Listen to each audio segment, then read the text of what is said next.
आधी रात बीत चुकी थी। उस दिन कामना ऑफिस में काफी लेट हो चुकी थी। उफ़, काफी देर हो गई आज। मम्मी पापा मेरा इंतजार कर रहे होंगे।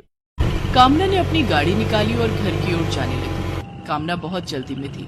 शायद लेट हो जाने की वजह से उसे डर भी लग रहा था। सड़क पर कोई नहीं था। कामना ने गाड़ी की रफ्तार तेज कर दी, लेकिन तभी उसकी गाड़ी एक पत्थर से जा टकराई और कामना का जोरदार एक्सीडेंट हो गया। कामना के सिर से काफी खून बह रहा था और वो बेहोश हो गई थी। थोड़ी देर कामना वहाँ उसी हालत में पड़ी रही।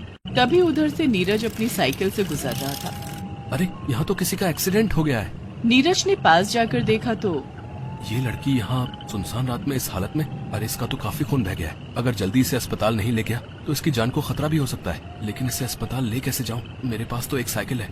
नीरज की नजर कामना के मोबाइल फोन पर पड़ी। नीरज ने कामना के मोबाइल फोन से पास के अस्पताल में फोन करके एम्बुलेंस को बुलाया और कामना को अस्पताल ले गया। वहाँ डॉक्टर ने कामना की हालत देखकर कहा, एक्सीडेंट में इनका सर बुरी तरह से जख्मी हो गया है। अगर जल्दी ऑपरेशन नहीं किया गया तो हम इन्हें नहीं बचा पाएंगे। डॉक्टर साहब, आप इनका ऑपरेशन कर दीजिए। ठीक है, आप इनके हस्बैंड है ना? इस फॉर्म को भर दीजिए। नहीं डॉक्टर साहब, मैं इनका हस्बैंड नहीं हूँ। मैं तो उस रास्ते से गुजर रहा था। इन्हें इस हालत में देखा तो यहाँ ले आया। मैं इनके घर वालों को फोन कर देता हूँ, वो आकर ये फॉर्म भर देंगे। देखिए, हम किसी का इंतजार नहीं कर सकते। अगर इनकी जान बचाना चाहते हैं तो इस फॉर्म को भर दीजिए। कामना की जान बचाने के लिए नीरज ने वो फॉर्म भर दिया जो कामना के हस्बैंड को भरना था। उसके बाद डॉक्टर कामना को ऑपरेशन थिएटर में ले गए। इसी बीच नीरज ने कामना के मोबाइल फोन से फोन करके कामना के माता पिता को सारी बात बताई। थोड़ी देर के बाद कामना के माता पिता वहां पहुंच गए। तब तक कामना का ऑपरेशन हो चुका था। डॉक्टर साहब, कामना कैसी है? पेशेंट अब खतरे से बाहर है। अगर उन्हें समय पर यहाँ नहीं लाया जाता तो उनकी जान भी जा सकती थी। आप इस नौजवान का धन्यवाद कीजिए। यही आपकी बेटी को यहाँ लाए हैं और इनके दस्तखत से ही आपकी बेटी का ऑपरेशन हुआ है। कामना के माता पिता ने नीरज को सर से पैर तक घूरा। नीरज को देखते ही वो समझ गए कि नीरज बहुत गरीब है। उन्होंने नीरज का धन्यवाद तक नहीं किया। अच्छा, अब मैं चलता हूँ। ईश्वर की कृपा से कामना जी जल्दी स्वस्थ हो जाएंगी। नीरज अपने घर आ गया। कुछ दिनों के बाद कामना को भी अस्पताल से छुट्टी मिल गई, लेकिन अस्पताल के डॉक्टर ने कामना को नीरज के बारे में सब कुछ बता दिया था। कामना अब उसी जगह पर जाकर नीरज को ढूंढने लगी। एक दिन उसे साइकिल पर नीरज जाता हुआ दिखाई दिया। कामना ने उसे रोककर कहा, आप ही नीरज है ना? आप? ईश्वर का लाख लाख शुक्र है कि आप ठीक हो गई। जी, मैं ही नीरज हूँ। लेकिन आप यहाँ कैसे? मैं आपको कब से ढूंढ रही हूँ। आज मेरी ये जिंदगी आप ही की देन है। मुझे डॉक्टरों ने सब कुछ बता दिया है कि कैसे उस दिन आपने मेरी जान बचाई और मेरे हस्बैंड की जगह साइन करके मेरा ऑपरेशन करवाया। उस दिन से नीरज और कामना रोज मिलने लगे। धीरे धीरे दोनों में अच्छी दोस्ती हो गई और दोस्ती प्यार में बदल गई। एक दिन, नीरज, मैं तुमसे शादी करना चाहती हूँ। लेकिन ये कैसे हो सकता है कामना? तुम बहुत अमीर हो और मैं बहुत गरीब। तुम एक मल्टीनेशनल कंपनी में इंजीनियर हो और मैं एक सोसाइटी में मामूली सा गार्ड हूँ। 12,000 रुपए मेरी तनख्वाह है। तो ठीक है ना, 50,000 मेरी तनख्वाह है। दोनों के पैसे मिलाकर घर तो चल ही जाएगा। कामना, मेरा घर बहुत छोटा है। घर में माँ बाबूजी और एक छोटी बहन भी है। उन सबकी जिम्मेदारी मेरे कंधों पर है। कोई बात नहीं, अब उन सबकी जिम्मेदारी भी मेरी है। बहाने मत बनाओ नीरज। जिंदगी में आयशो आराम ज्यादा मायने नहीं रखते। जब आपका जीवन साथी आपको जान से भी ज्यादा प्यार करता हो और तुम वही हो, मुझे तुम्हारे अलावा और कुछ नहीं चाहिए। लेकिन तुम्हारे माता पिता हमारे रिश्ते को कभी मंजूर नहीं करेंगे। मैं मम्मी पापा से बात करूंगी। मुझे पूरा यकीन है कि वो मान जाएंगे। लेकिन वही हुआ जिसका नीरज को डर था। कामना के माता पिता इस रिश्ते के लिए बिल्कुल भी तैयार नहीं थे, जिसके बाद कामना और नीरज ने मंदिर में शादी कर ली। शादी के बाद कामना नीरज के घर आ गई। नीरज के घर में उसके माता पिता और ननद रूबी ने कामना का बहुत शानदार स्वागत किया। भाभी, मैंने आपके लिए पूरे रास्ते में फूल बिछाए हैं। आप इन्हीं फूलों पर चलकर अपने कमरे तक जाना। मेरी भाभी के पैर जमीन पर नहीं पड़ने चाहिए। कामना बहू, तू अपने कमरे में चलकर आराम कर। हम वहीं तेरे लिए ठंडा शरबत और नाश्ता भिजवाते हैं। बाहर बहुत गर्मी है, तुझे बहुत प्यास लगी होगी ना। और ये भारी कपड़े बदलकर हल्के और आरामदायक कपड़े पहन ले। जी माँ जी। कमरे में आकर, नीरज, तुम्हारे घर वाले तो बहुत अच्छे हैं। ऐसा लग रहा है जैसे मैं इन्हें बरसों से जानती हूँ। कामना, हम गरीब है तो क्या हुआ, हमारा दिल बहुत अमीर है। वो तो लग ही रहा है। जून का महीना था। गर्मी बहुत ज्यादा पड़ रही थी। नीरज के घर में एसी नहीं था। 2 कमरे के घर में सिर्फ पंखे लगे हुए थे। कामना पसीने पसीने हो रही थी। माफ करना कामना, मेरे घर में एसी नहीं है। तुम्हें तो एसी में रहने की आदत है ना। कोई बात नहीं नीरज, फ्रिज से थोड़ी सी बर्फ लाकर दे दो। सॉरी कामना, मेरे घर में फ्रिज नहीं है, लेकिन हाँ, माँ ने तुम्हारे लिए बाहर से बर्फ मंगवाई है, मैं अभी लेकर आता हूँ। नीरज ने कामना को बर्फ ला कर दिया। कामना उस बर्फ को अपने गले में रगड़ने लगी। बहुत आराम मिल रहा है। नीरज, मैं सोच रही थी कि अपने घर के लिए एक एसी और एक फ्रिज खरीद लूं। लेकिन कामना, उसमें बहुत पैसे खर्च हो जाएंगे। डोंट वरी, मेरे अकाउंट में भी बहुत पैसे हैं। एसी और फ्रिज तो आ ही जाएगा, और बिजली के बिल की तुम चिंता मत करना, बिल मैं भर दूंगी। तभी नीरज की माँ सुनीता हाथों में शरबत और नाश्ते का ट्रे लेकर वहां आती है। कामना बहू, अभी अभी तो तुम आई हो, अभी से घर के लिए खर्चे की बात सोचने लगी। हमें ऐसा लगेगा जैसे हम दहेज ले रहे हैं। माँ जी, इसमें दहेज वाली कोई बात नहीं है। अब ये घर मेरा भी है, और अपने घर के लिए मुझे इतना तो करना चाहिए ना। देखिए ना, इतनी गर्मी में आप और बाबूजी कितने परेशान हो रहे हैं। घर में एसी लग जाएगा तो आप सब चैन से रहना, और फ्रिज आ जाएगा तो ठंडा ठंडा पानी पीना। दूसरे दिन कामना ने बाजार जाकर 2 एसी और एक फ्रिज खरीदा और घर में लगवा दिया। अब नीरज का घर एसी की ठंडी हवा से तरोताजा रहता। गर्मी में सबको पीने के लिए ठंडा पानी भी मिलने लगा। कुछ दिनों की छुट्टी के बाद कामना ने अपनी जॉब फिर से ज्वाइन कर ली और नीरज भी अपनी ड्यूटी पर जाने लगा। एक दिन, कामना के पापा, जब से कामना गई है मुझे उसकी बहुत याद आती है। क्यों ना हम उसके घर चलकर उससे मिलकर आए। तुम क्या चाहती हो कामना की माँ? हम उस गरीब गार्ड के घर जाएंगे? कभी नहीं।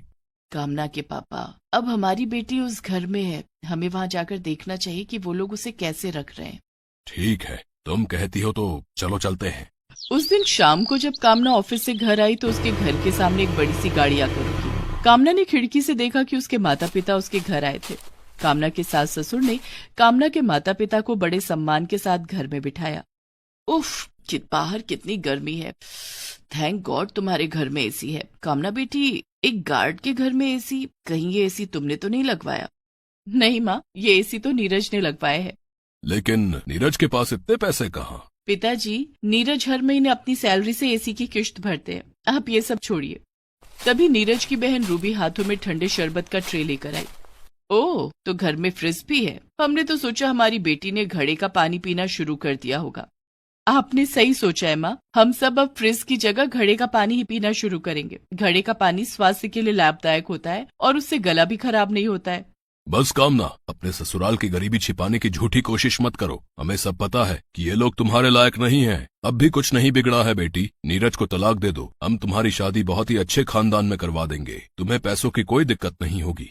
पिताजी, मुझे यहाँ भी कोई दिक्कत नहीं है। ये आपका वहम है कि पैसे वाले लोग ही अच्छे होते हैं। अच्छाई का पैसों से कोई लेना देना नहीं है। नीरज गरीब है तो क्या हुआ, वो मुझे बहुत प्यार करते हैं। मुझे नीरज से अच्छा जीवन साथी कोई और मिल ही नहीं सकता था। कामना की बात सुनकर उसके माता पिता नाराज होकर वहाँ से जाने लगते हैं। रुक जाइए सत्येंद्र बाबू, यूं नाराज होकर मत जाइए। हम लोग गरीब हैं तो क्या हुआ, घर आए मेहमान की बातों का बुरा नहीं मानते। अब खाना खाकर जाइए। लेकिन कामना के माता पिता नहीं रुके। उन्होंने कामना के ससुर की बातों का जवाब देना भी जरूरी नहीं समझा और वहाँ से चले गए। जैसे वे गाड़ी से थोड़ी दूर आगे बढ़े, उनकी गाड़ी को कुछ गुंडों ने चारों तरफ से घेर लिया। वे हथियार दिखाकर कामना के माता पिता से पैसे और उनकी गाड़ी मांगने लगे। वे गुंडे उनकी गाड़ी लेकर वहां से भागने ही वाले थे कि वहां से नीरज गुजर रहा था और उसने सब देख लिया। नीरज ने फौरन पुलिस को फोन किया और गुंडों से लड़ने लगा। सभी गुंडे मिलकर नीरज की पिटाई करने लगे। इतने में वहां पुलिस आ गई और गुंडों को गिरफ्तार कर लिया। कामना के माता पिता अपनी गाड़ी में बिठाकर नीरज को अस्पताल ले गए और फोन करके कामना को सारी बात बताई। थोड़ी देर के बाद सब लोग अस्पताल पहुंच गए। डॉक्टर ने नीरज के जख्मों पर पट्टी कर दी थी। कामना बेटी, तुम ठीक कहती थी कि अच्छे होने के लिए पैसे वाला होना जरूरी नहीं है। सच में नीरज से बेहतर जीवन साथी तुम्हारे लिए कोई और नहीं हो सकता था। कामना के माता पिता ने नीरज और कामना को आशीर्वाद देकर उन दोनों के रिश्ते को अपना लिया। मधु रसोई में खाना बना रही थी। उसकी सास जानकी वहीं पर खड़ी थी। इतने में मधु को पाद आ गई और उसने मन ही मन सोचा, अरे यार, अब क्या करूं, धीरे से छोड़ देती हूँ। मधु ने धीरे से पाद मार दिया, लेकिन उस पाद की इतनी बदबू थी कि जानकी ने हाथ से अपनी नाक बंद कर ली। अरे बहू, ये बदबू कहाँ से आ रही है? पता नहीं माँ जी, बाहर से आ रही होगी। मधु ने बात को टाल दिया। मधु के पेट में हमेशा से ही कुछ न कुछ गड़बड़ चलता रहता था, इसीलिए मधु हमेशा परेशान रहती है। शादी से पहले सब कुछ सही था, लेकिन मधु के ससुराल में बहुत ज्यादा मसालेदार खाना खाया जाता है, इसीलिए शादी के बाद से ही मधु के पेट में गड़बड़ शुरू हुई है। शादी के बाद मधु जब पहली बार रसोई में घुसी, तब उसकी सास ने कहा, ये क्या बहू, इतना सा मिर्च पाउडर क्यों दे रही हो? और डालो। और लेकिन ज्यादा तीखा खाने से पेट खराब हो जाता है। अरे हम लोगों को कुछ नहीं होता है, तुम मिर्च पाउडर डालो।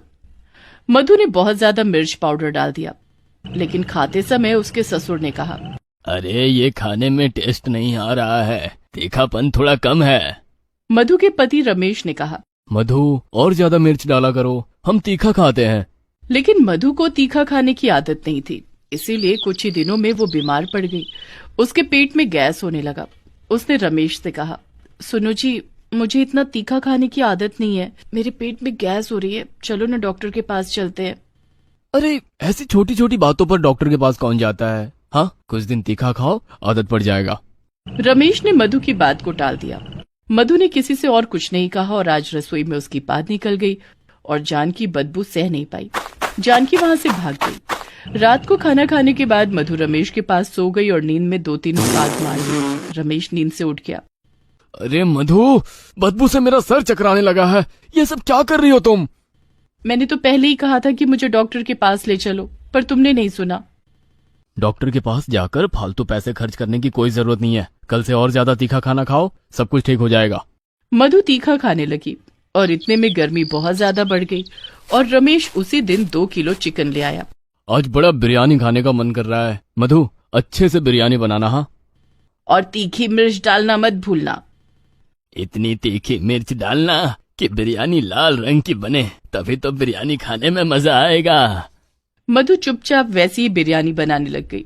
उसने बहुत ज्यादा तीखी मिर्च डाल दी और बिरयानी खाकर सभी ने कहा, वाह मधु, आज जाके तुमने कुछ अच्छा बनाया है, बहुत तीखा है। तीनों ने मजे से बिरयानी खाई, लेकिन बिरयानी खाते समय मधु की हालत खराब हो गई। अरे यार, इतनी तीखी बिरयानी कौन खाता है, क्या करूं, खाना तो पड़ेगा ही। मधु ने कैसे भी करके बिरयानी खा लिया। उसका चेहरा लाल हो गया और उसी दिन उसका पेट भी खराब हो गया। रात को वो रसोई में खाना बना रही थी, तभी उसे जोर से पॉटी आई। अरे बाप रे, पेट में बहुत दर्द हो रहा है, मुझे अभी वॉशरूम जाना होगा। मधु बाथरूम जाने ही वाली थी कि तभी बाहर से जानकी ने चिल्लाकर कहा, बहू जल्दी खाना बनाओ, हम सबको भूख लगी है। ठीक है माँ जी। मधु बाथरूम नहीं जा पाई, लेकिन उसके पेट में दर्द बढ़ने लगा। क्या करूं, हाँ यहीं पर कर देती हूँ, बाद में फेंक दूंगी। एक बर्तन के अंदर मधु ने पॉटी कर दी और उसे ढक कर रख दिया। उसके बाद खाना बनाकर सबको खिला दिया और फिर वो सो गई। रसोई से अपनी पॉटी को फेंकना भूल गई। अगले दिन फिर से खाना बनाते वक्त उसे पॉटी आई। एक काम करती हूँ, उसी बर्तन में कर देती हूँ। मधु ने उसी बर्तन में फिर से कर दिया और ढककर खाना बनाने लगी। तभी रमेश ने आकर कहा, मधु, आज मेरे दोस्त लोग आने वाले हैं, आज शाम को तुम्हें करीब 20 लोगों का खाना बनाना होगा। ठीक है, मैं बना दूंगी, लेकिन मेरा पेट खराब है, मुझे डॉक्टर के पास जाना होगा। फिर से वही बात, ये सब पेट वेट कल ही ठीक हो जाएगा, तुम खाना बनाने पे ध्यान दो। रमेश ने बात को फिर से टाल दिया। ये लोग मुझे डॉक्टर के पास नहीं ले जाएंगे। हे भगवान, मुझे बचा लो, ऐसे ही चलता रहा तो मैं कुछ दिन में मर जाऊंगी, मुझे बचा लो भगवान। मधु ने पूरा दिन रसोई में बिता दिया। उसे बाथरूम जाने का भी मौका नहीं मिला, इसीलिए वो उसी बर्तन में बार बार पॉटी करती रही। शाम हो गई। रमेश के दोस्त लोग आ गए और खाने का इंतजार करते रहे। यहाँ बेचारी मधु अकेले क्या करेगी। खाना तैयार हुआ? नहीं, थोड़ा बाकी है। और कितना टाइम लगेगा मधु, कुछ तो हुआ होगा। अरे इस बर्तन में क्या है, ये बर्तन तो ढका हुआ है, मैं यहीं पहले ले जाता हूँ। अरे नहीं, वो नहीं। रमेश के पास मधु की बात सुनने का टाइम नहीं था। वो उसी बर्तन को ले गया जिसमें मधु ने पॉटी करके रखी थी और अपने दोस्तों को वही सर्व कर दिया। सभी दोस्त लोग छीछी करने लगे। छी छी छी छी छी, हमें घर बुलाकर पॉटी खिलाता है। तुझे शर्म नहीं आई रमेश, आज से तेरे साथ सभी दोस्ती खत्म। ये बोलकर सभी चले गए। रमेश शर्म के मारे चुप हो गया। मधु रोने लगी और रोते हुए उसने सब कुछ बता दिया। मैं बार बार कह रही थी कि डॉक्टर के पास ले चलो, लेकिन तुमने नहीं सुना, तुम्हारी वजह से हुआ है आज ऐसा। रमेश को अपनी गलतियों का एहसास हुआ। मधु को डॉक्टर के पास ले जाया गया। डॉक्टर ने ज्यादा तीखा खाने से मना कर दिया। उसके बाद से मधु के हिसाब से ही खाना बनने लगा और सभी खाने भी लगे और इसी तरह धीरे धीरे सब कुछ ठीक हो गया।